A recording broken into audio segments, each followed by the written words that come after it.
My name is Sarah, and I'm 29. I'm sitting in my parents' living room, the same one where I used to build forts out of couch cushions. Today, my family's gathered around me, their faces heavy with concern. Dad clears his throat and says we're here to fix my failing business. Mom nods her eyes, soft but pitying. My sister Clara fidgets with her phone, barely listening. I'm bracing for their advice, but something's coming that'll flip this moment upside down. Have you ever faced a room full of doubt? Let me know where you're watching from. And if this resonates, please like and subscribe. The living room felt smaller than I remembered, the faded floral curtains, catching the last of the afternoon sun. I shifted on the couch, my hands clasped tightly in my lap, still reeling from Dad's announcement. Fix my failing business. The words hung heavy like a verdict. I glanced at Clara, hoping for a nod of support, but she was lost in her phone, her thumb scrolling endlessly. Ethan, my older brother, leaned back in the armchair, his polished shoes glinting, a faint smirk tugging at his lips. Mom sat beside Dad, her posture stiff, a stack of papers in her hands. Dad adjusted his glasses and spoke first. Sarah, we've been talking, and we think it's time to face reality. Your agency isn't working. You're burning through savings, and it's not sustainable. His voice was calm, but it carried that old lecture tone, the one he used when I was 16 and stayed out past curfew. I opened my mouth to respond, but he raised a hand. Let me finish. We've come up with a plan to get you back on track. My stomach twisted. A plan? I'd spent 3 years building my marketing agency, pitching to clients in coffee shops, designing campaigns until dawn. I'd landed accounts with local businesses, even a few nonprofits. And yeah, the cash flow was tight, but I was making it work. Or so I thought. Their faces told a different story. Mom's eyes were soft with worry, but there was something else, disappointment maybe. Ethan's smirk widened like he'd been waiting for this moment. Mom handed me the papers, her fingers brushing mine. These are job listings, she said gently, as if softening a blow. There's a marketing assistant role at the community college and a few others in town. Stable hours benefits. You could start fresh. I stared at the pages, her neat handwriting circling salary figures and application deadlines. It felt like a script for someone else's life. I'd left a desk job to chase this dream, to create something mine. And now they wanted me to go back? I forced a smile, my voice steady, despite the heat rising in my chest. I appreciate the effort, but I'm not ready to give up. The agency's growing. I just landed a new client last week. It was true, a small bakery, nothing huge, but they loved my ideas. I'd stayed up until 3 sketching their rebrand, fueled by black coffee and stubborn hope. Ethan snorted, crossing his arms. A bakery? Come on, Sarah. You're playing at entrepreneur with these mom-and-pop gigs. You need a real job, not a hobby. His words stung sharp and familiar. Growing up, Ethan was the golden child, straight A's, law school corner office by 30. I was the dreamer, the one who'd rather sketch logos than study for finals. He'd always seen my passion as a phase, something I'd outgrow. I turned to Clara, desperate for backup. She was the artist, the one who got it late nights chasing a vision, the thrill of creating something from nothing. But she didn't look up. Her fingers tapped her screen, her expression unreadable. Clara. I said, my voice quieter than I meant. She glanced at me, then away, mumbling, I don't know, Sarah. Maybe they have a point. My heart sank. Even Clara. Dad leaned forward, his hands clasped like he was closing a deal. We're not saying you're not talented, but talent doesn't pay the bills. You're almost 30. It's time to be practical. Practical! The word felt like a slap. I remembered the summer I was 12, helping Dad at his old hardware store, watching him haggle with suppliers, his eyes bright with purpose. That was before his business tanked, before he took a safe job at the warehouse and stopped talking about dreams. I clutched the job listings, the paper crinkling under my fingers. I'm not failing, I said louder now. I'm building something. It's hard, but it's mine.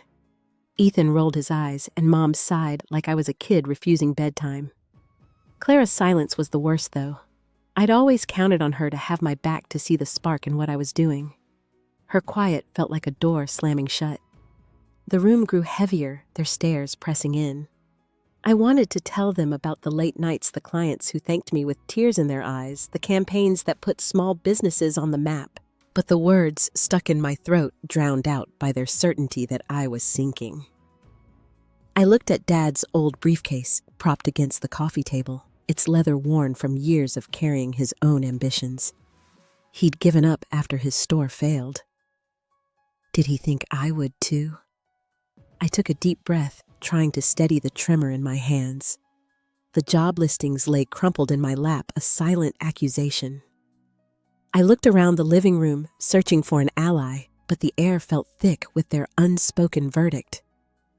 Dad leaned back in his chair, his fingers drumming on the armrest, waiting for me to agree. Mom's lips pursed, her gaze fixed on the coffee table, as if avoiding my eyes would soften the blow. Ethan's smug expression hadn't budged, his arms still crossed, daring me to argue. I pushed the papers toward Mom. I'm not applying for these, I said, my voice firmer than I felt. My agency isn't some pipe dream. I've got clients, a pipeline, real impact. I thought of the bakery owner last week, how she hugged me after her grand reopening, her sales up because of my campaign. That was real, not this stack of safe bets they were shoving at me. Ethan laughed, short and sharp, like I'd told a bad joke. Impact? Sarah, you're scraping by. You think a few posters for cupcakes are a career? He leaned forward, his lawyer voice kicking in all precision and condescension. I checked your website. Half your clients haven't paid on time. You're in over your head, and we're just trying to keep you from crashing. My face burned. How did he know about my invoices? I'd never shared that with him. The realization hit like a punch. They'd been digging into my life, piecing together their case before I even walked through the door. I glanced at Dad, wondering if he'd been part of it, but his face was unreadable, his fingers still tapping that restless rhythm. Mom reached for my hand, her touch cool and tentative. Sweetheart, we're not trying to hurt you, but we see how tired you are. You're working yourself to death for what? A business that's barely breaking even? Her voice was soft, but it carried a weight I recognized from years of her tough love talks. She'd used that tone when I wanted to major in art, when I moved out at 21, when I said I'd start my own company. Every time I chose my path over hers. I pulled my hand back, the sting of her words settling deep. I'm tired, because I'm building something, I said. You don't get it? None of you do. I turned to Clara again, my last hope. She'd always been the one who understood late nights spent chasing a spark, the rush of seeing your work come alive. But she was still glued to her phone, her shoulders hunched like she wanted to disappear. Clara, say something, I pleaded, my voice cracking. She looked up, her eyes flickering with something, guilt maybe, or hesitation. I just think maybe you could consider their ideas, she mumbled, barely audible. I mean, you're stressed all the time. A job might be easier. Her words hit harder than Ethan's smirk or Mom's pity. Clara, of all people, siding with them. I'd spent hours hyping her art shows, cheering her on when galleries rejected her. And now she was telling me to quit. The betrayal sank into my chest, heavy and cold. I wanted to scream, to shake her, and ask why she'd turned on me. But the words wouldn't come. Instead, I sat there, the room closing in their voices, blending into a hum of judgment. Dad started talking again, something about a friend who could get me an interview, but I barely heard him. My mind flashed to my office, the tiny space I'd painted myself, the vision board pinned with sketches and goals. That was my world, not this suffocating circle of doubt. Ethan stood, brushing imaginary lint off his blazer. Look, Sarah, we're not the bad guys here. You're stubborn, and it's going to ruin you. Sell your gear, pay off your debts, and move on. It's not failure, it's smart. His tone was so final, like he'd already written my ending. I stared at him, my brother, the one who'd once helped me build a treehouse, who'd laughed with me until we cried. When had he decided I was a lost cause? Mom nodded, her hands folding neatly in her lap. "We only want what's best," she said, but it sounded rehearsed, like a line she'd practiced in the mirror. Clara dropped her phone into her bag, her eyes darting to the floor. The silence that followed was worse than their words, a void where my defense should have been. I felt small, exposed, like a kid caught daydreaming in class. But beneath it all, a spark of anger flickered. They thought they knew my story, but they hadn't seen the half of it. I stood, my legs unsteady, and grabbed my coat from the back of the couch. "I need some air," I said, my voice tight. No one stopped me as I walked to the door, the weight of their stares heavy on my back. Outside, the evening air was cool, but it did nothing to calm the storm inside me. They'd already decided I was failing. What else were they hiding? I stood outside the front door, the cool evening air sharp against my skin, but it couldn't touch the fire in my chest. Their words echoed, failing, stubborn move on, like a chant meant to break me. I wanted to leave, to drive back to my apartment and bury myself in work, but I couldn't. Not yet. I had to face them to make them see. I took a shaky breath and walked back inside the living room, unchanged, their faces still set in that infuriating mix of pity and certainty. Dad was standing now, holding a spreadsheet, its edges creased from his grip. "Sarah, I went through your numbers," he said, his voice clipped like he was presenting evidence in court. "Your expenses are eating you alive. Rent software, that fancy coffee machine in your office. You're drowning." My stomach dropped. My numbers, I hadn't shared those with anyone. My mind raced back to last month when Mom borrowed my old laptop for recipe research. Had they snooped through my files? "How did you get that?" I asked, my voice low, barely masking the tremble. Dad hesitated, his eyes flicking to Mom, who looked away, her hands twisting a napkin. "It doesn't matter," he said. "What matters is you're in trouble, and we're trying to help." Help. The word felt like a lie, a thin veil over their invasion. My laptop held everything: client contracts, budgets, late-night notes to myself about keeping going. They'd rummaged through my life like it was theirs to judge. I sank back onto the couch, my legs heavy. Ethan leaned forward, seizing the moment. "You've got a nice office, Sarah. I'll give you that. But it's a money pit. You're paying downtown rent for what? A desk and some plants?" His tone was light, almost teasing, but it cut deep. I'd scoured thrift stores to furnish that office, painted the walls myself, made it a space where I could breathe. It wasn't just a desk. It was proof I was doing this. "Stop it!" I snapped, my voice sharper than I meant. "You don't know what you're talking about. My office is where I meet clients, where I close deals. It's not a vanity project." Ethan raised an eyebrow, unfazed, like he'd expected my outburst. Mom reached for me again, but I flinched, pulling my arms tight against my chest. "Sarah," she said, her voice softer now. I know it's hard to hear.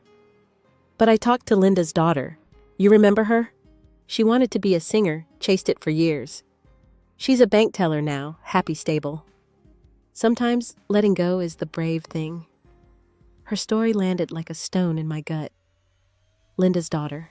I vaguely recalled a shy girl from church, her guitar case always slung over her shoulder. Was that supposed to be me, trading my agency for a cubicle, smiling through a life I didn't choose? I looked at Mom, searching for the woman who'd once framed my childhood drawings, who'd told me I could be anything. Where was she now? "I'm not her," I said, my voice steady but cold. "I'm not giving up because it's hard." "You think I don't know?" It's tough. I live it every day. Mom's face fell, but she didn't argue. Dad set the spreadsheet on the coffee table, its numbers glaring up at me. Rent utilities alone I'd taken for new software. Seeing my life reduced to red ink felt like a violation, like they'd stripped me bare. Clara finally looked up from her phone, her eyes wide like she'd just tuned in. "Sarah, they're just worried," she said, her voice hesitant. "You've been so stressed and maybe you could scale back, focus on something smaller." Her words were a knife twisting where Ethan's had cut. Scale back. She knew what this meant to me. The hours we'd spent dreaming together, her with her canvases, me with my campaigns. I stared at her, waiting for her to take it back, but she just bit her lip, her gaze dropping. The room felt like it was shrinking, the walls pressing in the air, too thick to breathe. I spotted a photo on the mantel, me at 10, holding a ribbon from an art contest, my grin wide and fearless. That girl believed in herself. Where was she now? Ethan cleared his throat, ready to pile on, but I couldn't hear him. My pulse pounded in my ears, anger and hurt colliding, building towards something I couldn't name. They thought they had me figured out, but they were wrong, and I was done letting them think they weren't.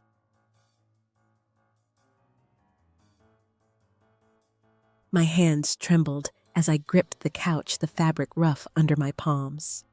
The living room clock ticked louder, each second a hammer against my nerves. Ethan didn't miss a beat, his voice slicing through the haze. "You're acting like we're attacking you, Sarah. We're family. We see the truth you're too stubborn to admit." He gestured at the spreadsheet, its numbers a cold indictment. "You're not making it. You're just delaying the inevitable."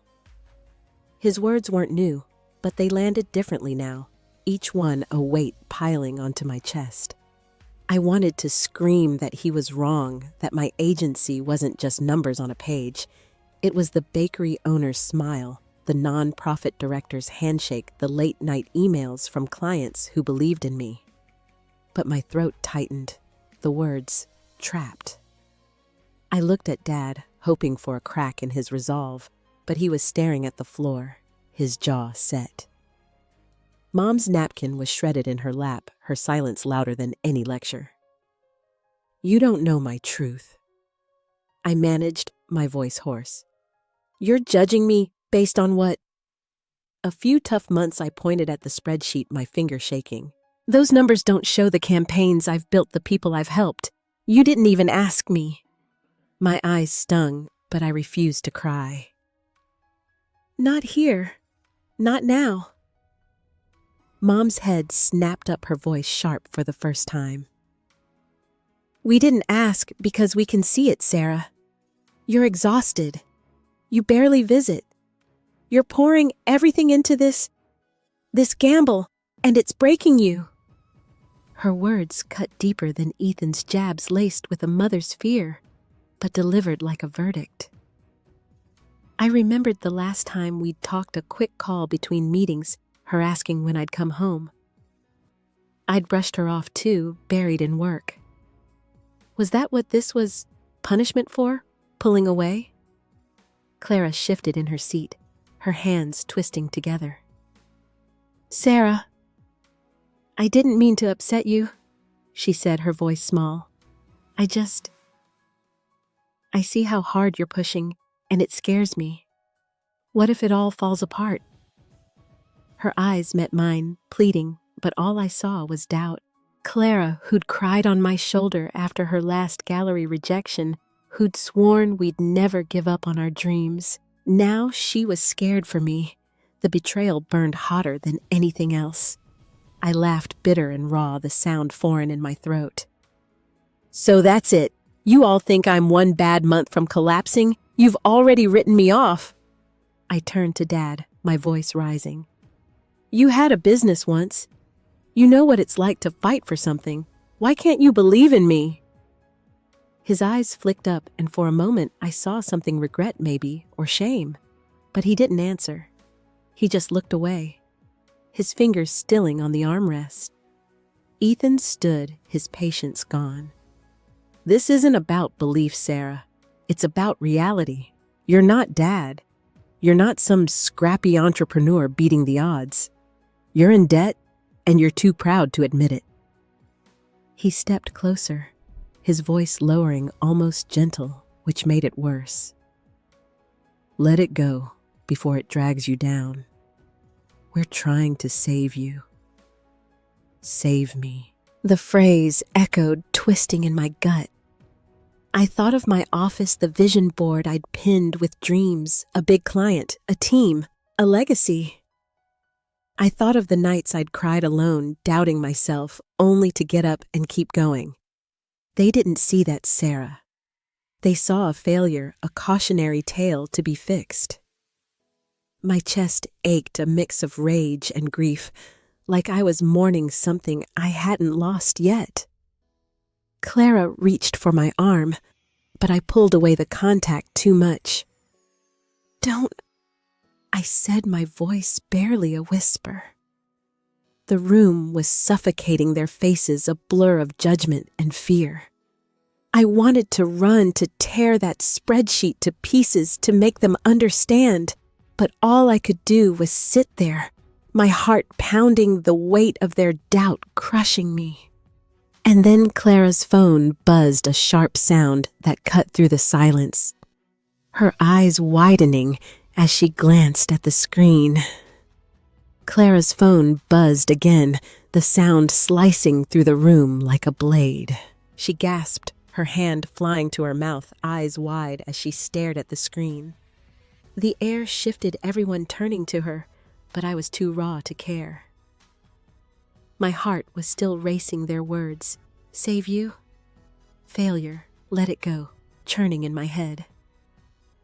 I opened my mouth to tell her to put the phone down, to finally pick a side when she spoke, her voice trembling. Sarah, you're on Forbes, the 30 under 30 list. The room froze. Dad's hands stopped mid-gesture, the spreadsheet slipping to the floor with a soft thud. Mom's shredded napkin fell from her lap, her mouth parting in a silent question. Ethan's smug posture faltered, his arms dropping as he leaned forward. What he said sharp and disbelieving. I just sat there, my mind blanked the words, not computing. Forbes me. I'd never even spoken to a reporter. Clara turned her phone toward me, her fingers shaking. There it was, my name in bold, Sarah Mitchell, 29, founder of Bright Path Agency. The headline glowed, 30. Under 30, Innovators Redefining Impact. I grabbed the phone, my hands clumsy, scrolling past a photo of myself, one I'd used on my website, smiling at a client event. The article described my work, how I'd built campaigns that lifted small businesses and nonprofits, how one project for a local shelter had doubled their donations. It was real. It was me. My chest tightened, a mix of pride and disbelief crashing together. I'd poured everything into my agency, every late night, every rejection, every dollar I didn't have, and someone had seen it. Not my family, not the people in this room, but strangers at Forbes. They'd seen what I was building and called it extraordinary. My eyes burned, but I couldn't look away from the screen, from the proof that I wasn't failing. Ethan snatched the phone from my hands, his brow furrowed as he scanned the article. This can't be right, he muttered, his voice low like he was talking to himself. Forbes doesn't just pick random people. He looked at me, his eyes narrow, searching for a lie. Did you know about this? Did you pay someone? The accusation stung, but it was his doubt that hurt more. Even now, with my name in black and white, he couldn't believe I'd done something worth noticing. I shook my head, my voice barely a whisper. I had no idea. It was the truth. I'd been so buried in work client pitches, budget spreadsheets, endless emails that I hadn't noticed anyone watching. The shelter campaign, the one they'd highlighted, was a passion project. I'd spent weeks crafting it for free, staying up until dawn to get it right. I thought it was small, just another job. But Forbes saw it. They saw me. Mom's voice broke the silence, thin and unsteady. Sarah, is this true? She looked at me like I was a stranger, her hands clasped tightly in her lap. I wanted to feel angry, to throw their doubt back in their faces, but all I felt was a hollow ache. They'd spent the whole evening tearing me down, planning my surrender, and now the world had contradicted them. Why did it hurt so much that they hadn't believed in me? First, Clara's eyes were wet, her voice soft. I saw it this morning, she admitted, barely audible. On a news alert. I didn't know how to tell you. My head snapped toward her. This morning, she'd known all day, sat through their ambush, let me drown in their judgment, and said nothing. The betrayal hit fresh, sharper than before. I trusted her, leaned on her, and she'd kept this from me. Why I stood, my legs unsteady, the phone still in Ethan's hands. The room felt too small, their stares too heavy. I wanted to laugh, to cry, to scream, everything at once. My work was on Forbes, but my family was still looking at me like I'd failed. The truth was out, but it didn't feel like victory. It felt like a wound, raw and open, and I didn't know how to close it.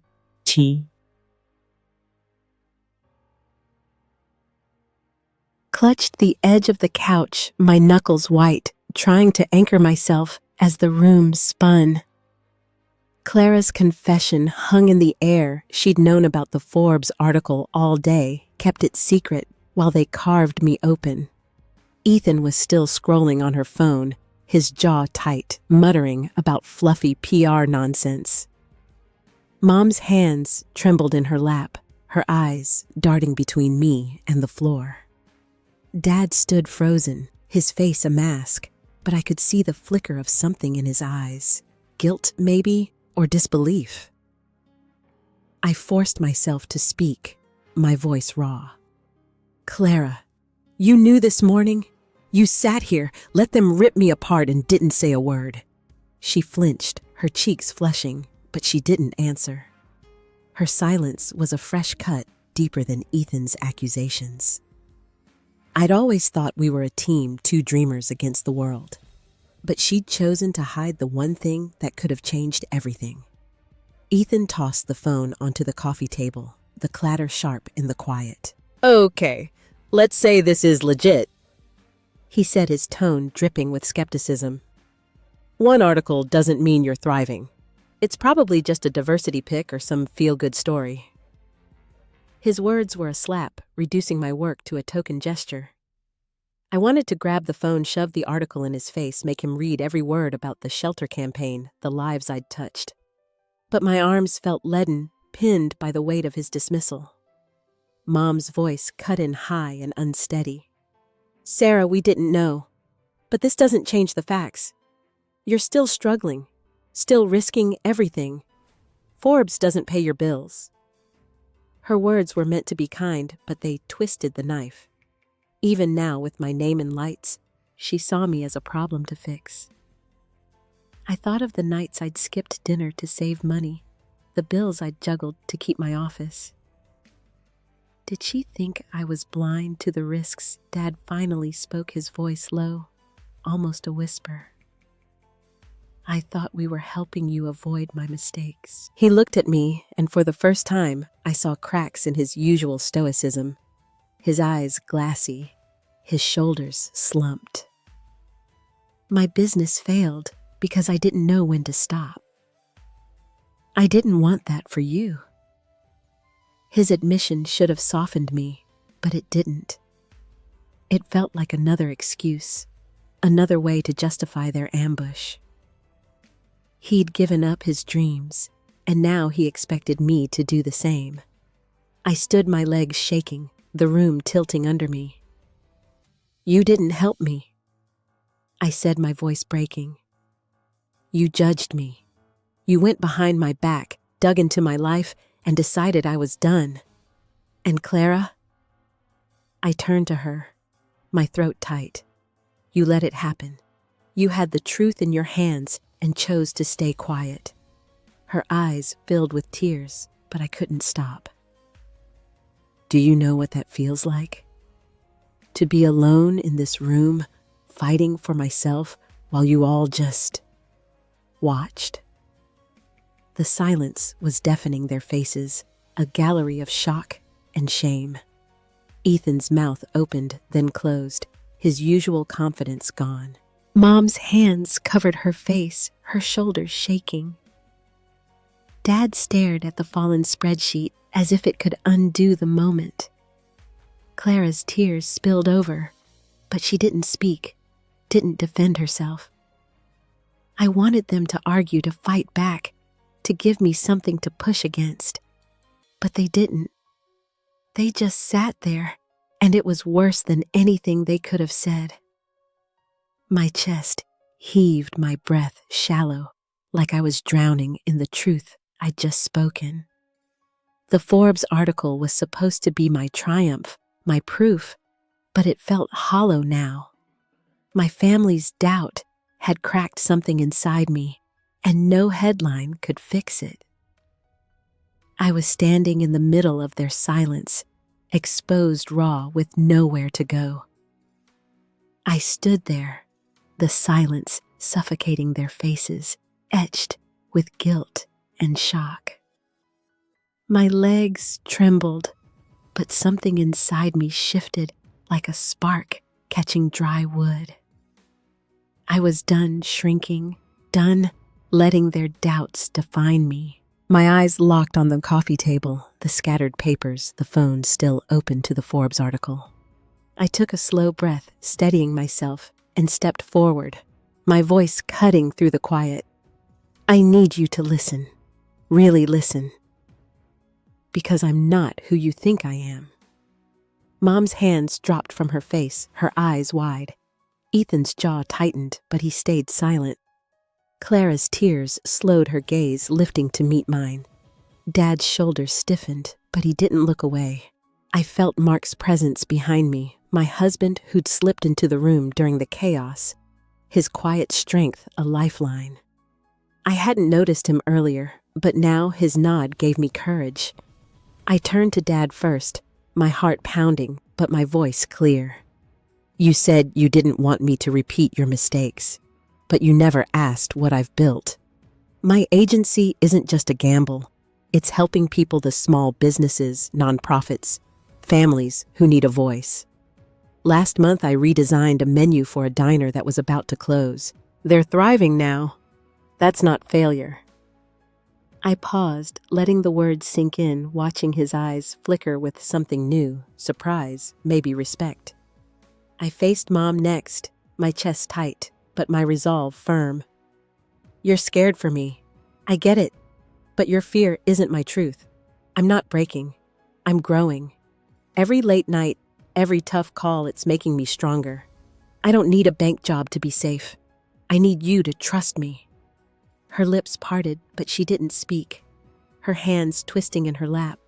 I saw the struggle in her face, the mother who wanted to protect me battling the one who might finally see me. Ethan was harder.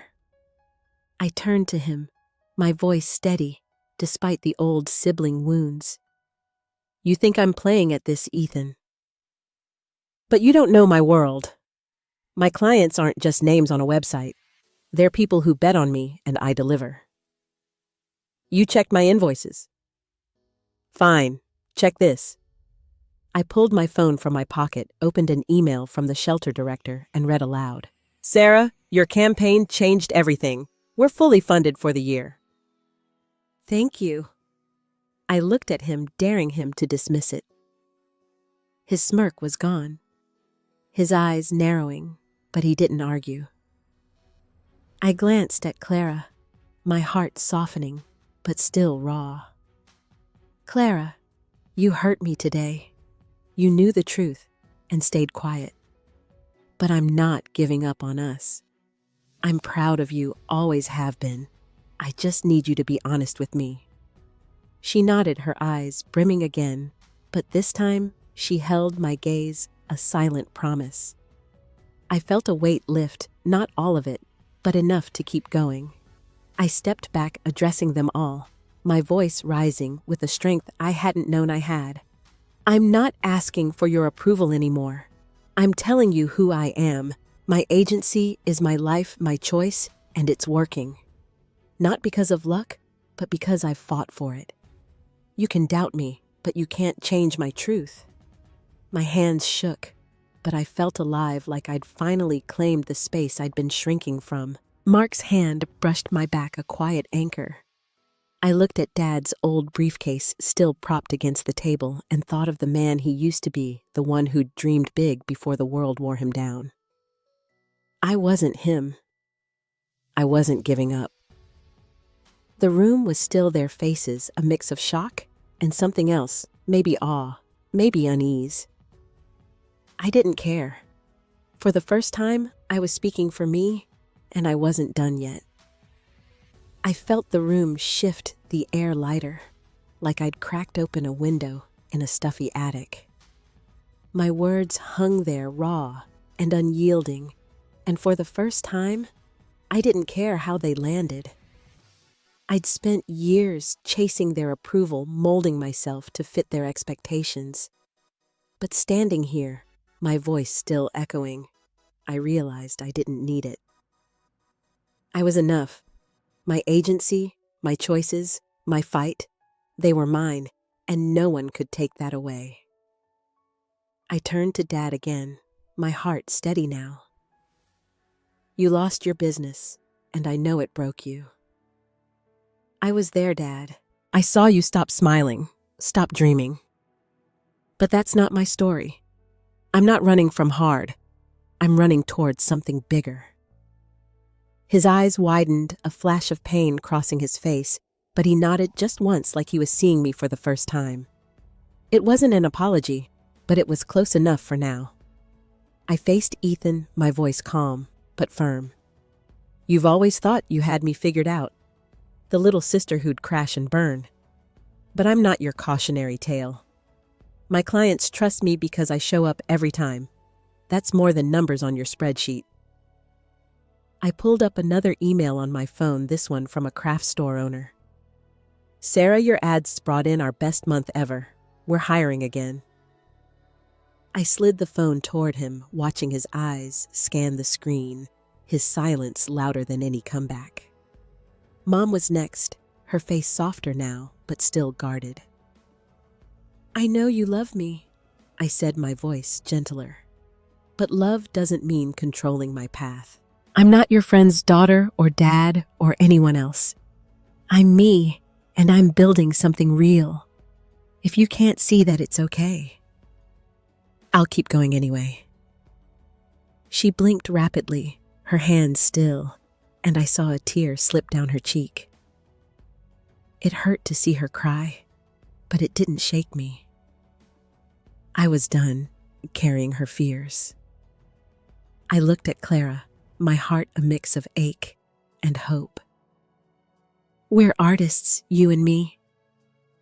We know what it's like to bleed for our work. I forgive you for today, but I need you to show up for me like I've always shown up for you. I reached into my bag, pulling out a sketch she'd given me years ago, a watercolor of a sunrise, bold and messy. This is you, Clara. Brave. Don't hide from me again. She took the sketch, her fingers trembling, and whispered, I won't. It wasn't everything, but it was a start. I stepped back, my shoulders squared, and addressed them all. I'm not asking you to cheer me on. I'm telling you I'm not stopping. My agency is growing, and so am I. You can be part of it, or you can watch from the sidelines. That's your choice. My voice was steady, each word a brick in a wall I was building around my truth. Mark's hand rested on my shoulder, his warmth grounding me, reminding me I wasn't alone. I walked to the coffee table, picking up the crumpled job listings Mom had given me. I smoothed them out, then tore them in half, the sound sharp in the quiet. I don't need these, I said, dropping the pieces onto the table. I've got my own plan. The act felt final, like shedding a skin I'd outgrown. Their faces were a blur. Dad's quiet nod, Mom's tear-streaked cheeks, Ethan's tight-lipped stare, Clara's tentative smile. They were still processing, but I didn't need their answers. I turned to Mark, his eyes steady and proud, and gave him a small nod. He squeezed my hand, a silent promise. I looked around the room one last time, at the faded curtains, the worn carpet, the memories of a girl who'd always wanted to be bigger than this place. I wasn't that girl anymore. I was Sarah, the woman who'd built something real, who'd faced a room full of doubt and walked out stronger. I picked up my bag, my steps sure, and headed for the door, leaving their silence behind me. 3 days after the family meeting, I sat in my office, the morning light slanting across my desk. The space felt different now, quieter, like it was holding its breath. My laptop hummed open to a new client proposal, but my mind was elsewhere, replaying the moment I'd torn those job listings in half. I'd walked out of that living room taller, but the weight of what came next hadn't hit me until now. Their silence followed me home, heavy and unresolved, and I wondered what they'd do with the truth I'd laid bare. The doorbell buzzed, startling me. I wasn't expecting anyone. I opened the door to find Dad standing on my doorstep, his hands stuffed in his jacket pockets, his face lined with something I couldn't read. "Can we talk?" he asked, his voice low, almost hesitant. I nodded, stepping aside, my pulse quickening. He'd never come to my apartment unannounced, not since I moved out years ago. We sat at my kitchen table, the same one Mark and I had found at a flea market, its scratches telling stories of other lives. Dad looked around, his eyes lingering on the stack of client folders by the sink, the mood board pinned with color swatches. "This is your world," he said, almost to himself. I didn't see it before.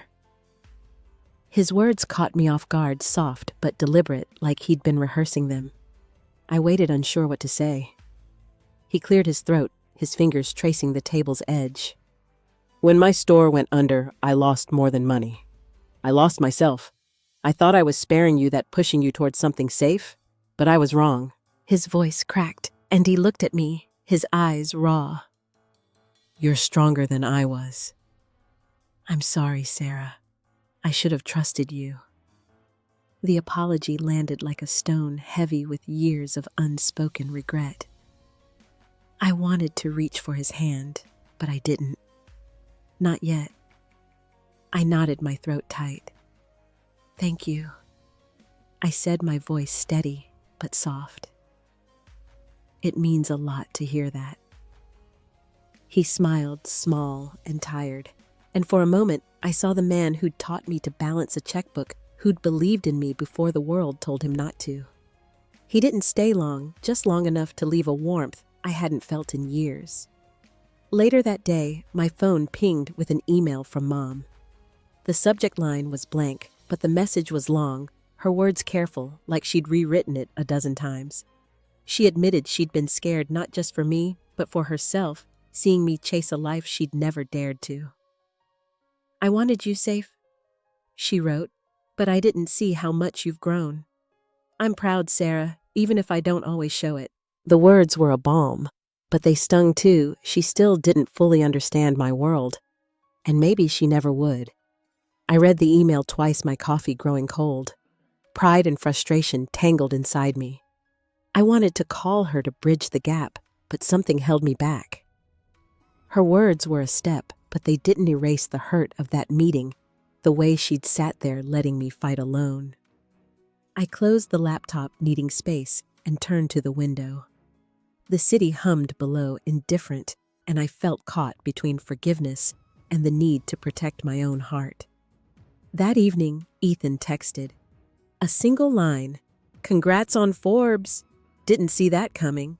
No apology, no warmth, just his usual clipped tone. I stared at the message, my thumb hovering over the reply button. Mark glanced over from the couch, his book open in his lap. "You don't owe him anything," he said, his voice calm but firm. He was right, but the text still gnawed at me. Ethan's grudging acknowledgement wasn't enough, not after years of his quiet superiority. I set the phone down, unanswered, the sting of his distance sharp and familiar.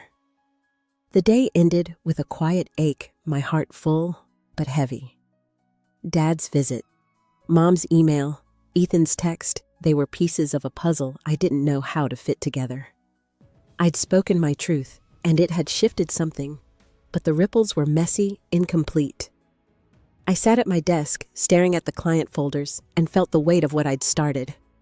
There was no going back now, and I wasn't sure I was ready for what came next. The next morning, I woke to a text from Clara, short but deliberate. "Can we meet?" "I have an idea." I stared at the screen, my coffee steaming untouched on the counter. Part of me wanted to ignore it, to let the hurt from her silence linger. But another part, the part that remembered our late-night talks, her paint-stained hands sketching dreams beside mine, couldn't let go.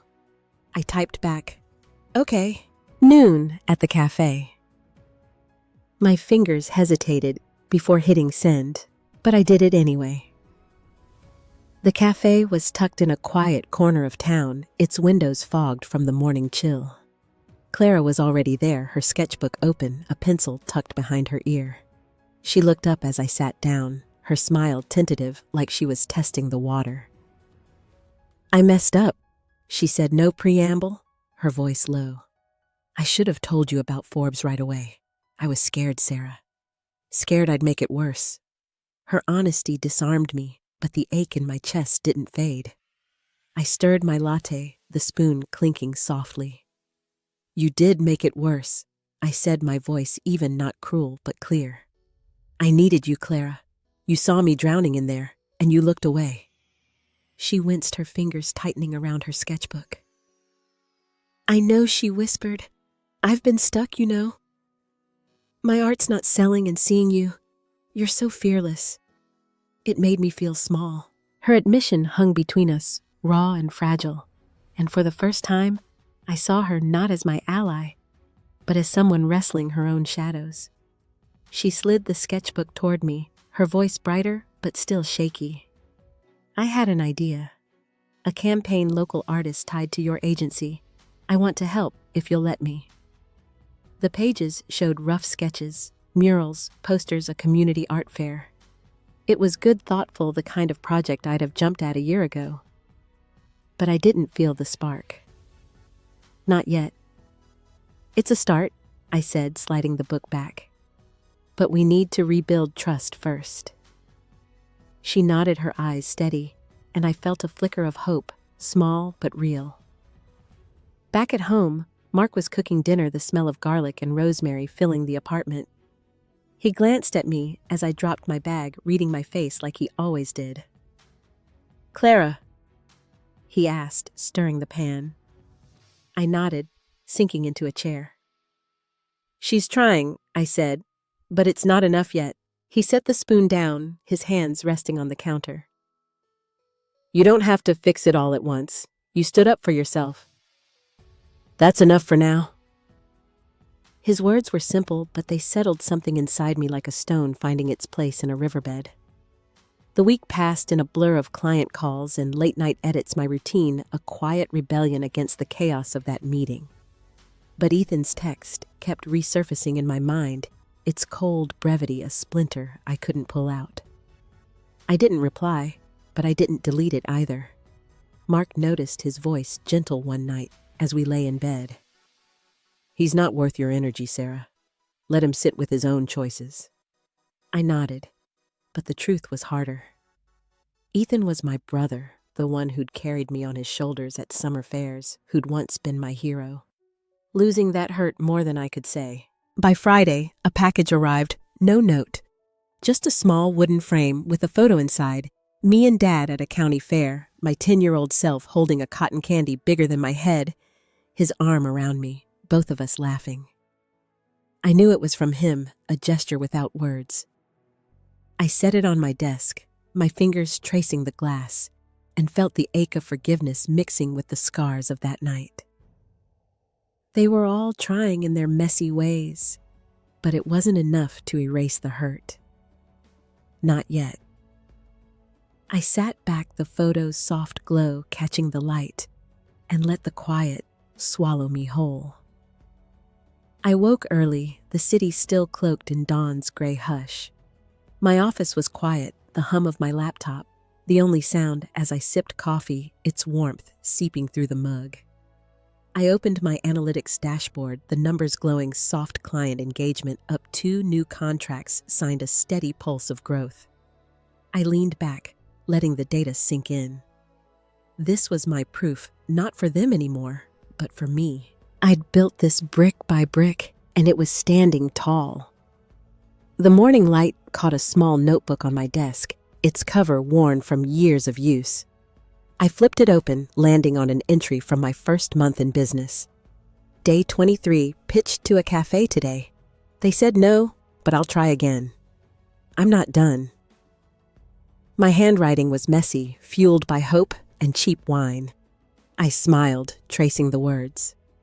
That woman felt so far away, yet she was still here pushing me forward. I closed the notebook and walked to the window, the city waking below, delivery trucks rumbling, a jogger weaving through the park.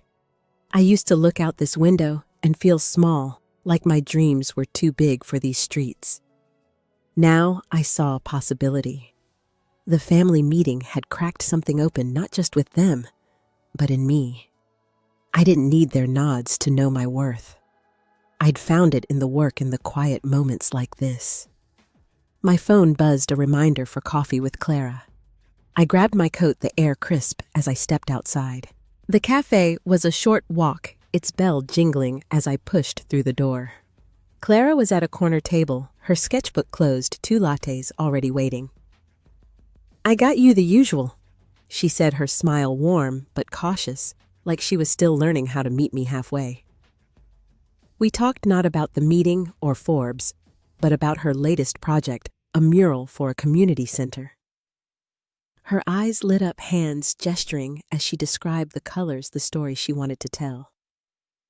I listened, really listened, and felt the knot in my chest loosen.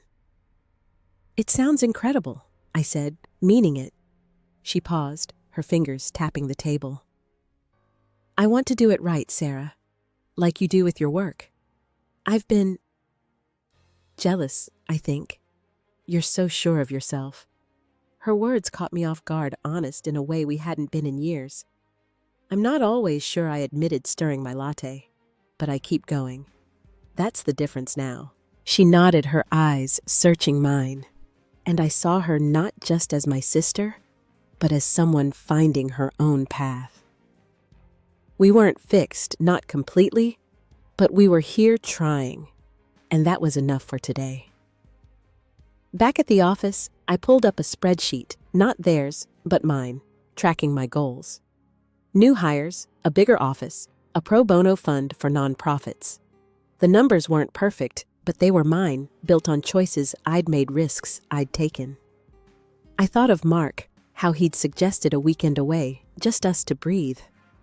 I texted him, "Let's do it, somewhere with trees." His reply was instant, "Already booking." I laughed, the sound soft in the empty room, and felt a quiet peace settle in. I stood stretching and walked to my desk, my eyes catching the small frame with Dad's photo, the one he'd sent. I didn't need to prove myself to him anymore, or to anyone. I was proving it to myself every day in the work I loved. The city hummed outside, steady and alive, and I let myself breathe slow and deep, feeling the ground solid beneath me. I walked back to my office from the cafe, the afternoon sun warm on my shoulders, the city's rhythm steady around me. Clara's words lingered, her honesty, her struggle, the way we'd sat together without the weight of that meeting. I didn't need her to be my cheerleader anymore, just my sister, flawed and trying like me. The thought felt like a door left ajar, not wide open, but enough to let light through. Inside, I sat at my desk, the familiar creak of my chair grounding me. My eyes fell on a small box in the corner, one I'd tucked away when I first moved in. I pulled it out, dust clinging to the edges, and opened it. Inside was a stack of old business cards, my first attempt at branding clunky font, too many colors, but so full of hope. I laughed softly, holding one up. I'd handed these out at networking events, my hands sweaty, my pitch shaky, but earnest. I'd come so far. I set the card down and opened my laptop, pulling up a client's feedback email from yesterday. Sarah, your work gave us a voice we didn't know we had. Thank you. I read it twice, letting the words settle. This was why I kept going, not for headlines, not for family, but for moments like this, when my work touched someone else's life. I printed the email and pinned it to my corkboard next to a photo of me and Mark at the beach, our faces sunlit and carefree. Balance, I thought. That's what I was learning now. Mark texted confirming our getaway, a cabin in the mountains, no Wi-Fi, just trees and quiet. I smiled, imagining us there cooking over a fire, talking about nothing and everything. He'd been my anchor through all this, never pushing, just there, steady as stone. I typed back, can't wait, and meant it. Work was my fire, but he was my home, and I was starting to see how to hold both without burning out. I stood and walked to the wall where I'd hung the Forbes article, its frame simple but solid. I didn't need to read it again. I knew what it said, what it meant. It wasn't the whole story, just a chapter one I'd earned, but didn't need to carry like a shield.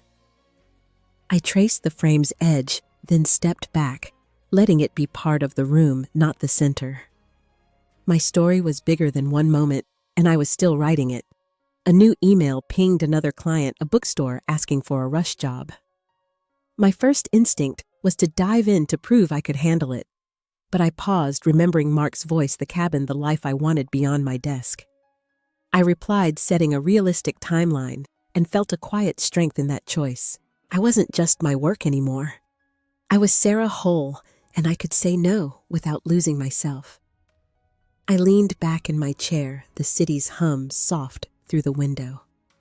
My office felt alive, not with urgency, but with possibility. The old business card, the pinned email, the framed article, they weren't trophies, just markers of a path I was still walking. I thought of my family, their halting steps toward me, and felt no anger, just a calm certainty. I didn't need their validation to keep going. I had mine, and it was enough. I closed my laptop, the click soft but final, and let the silence wrap around me, warm and still. Months passed, and my office became a second skin, its corners filled with new life. A potted fern sat by the window, its leaves curling toward the light, a gift from a client who'd said my work saved her shop. My desk was cluttered with sticky notes, deadlines, ideas, a reminder to call Mark about dinner. The city pulsed outside, but in here I'd carved out a rhythm that felt like mine. My agency was thriving, not in a loud way, but steady, like a heartbeat you don't notice until it's strong. I hosted a small event last week, a gathering for clients and local partners. The room buzzed with laughter, clinking glasses, stories of campaigns that had worked. I stood at the front, my hands steady as I shared my journey. Not the Forbes headline, but the real stuff. The doubts, the late nights, the family meeting that almost broke me. People nodded their eyes, soft, and I realized I wasn't just telling my story. I was giving them permission to tell theirs.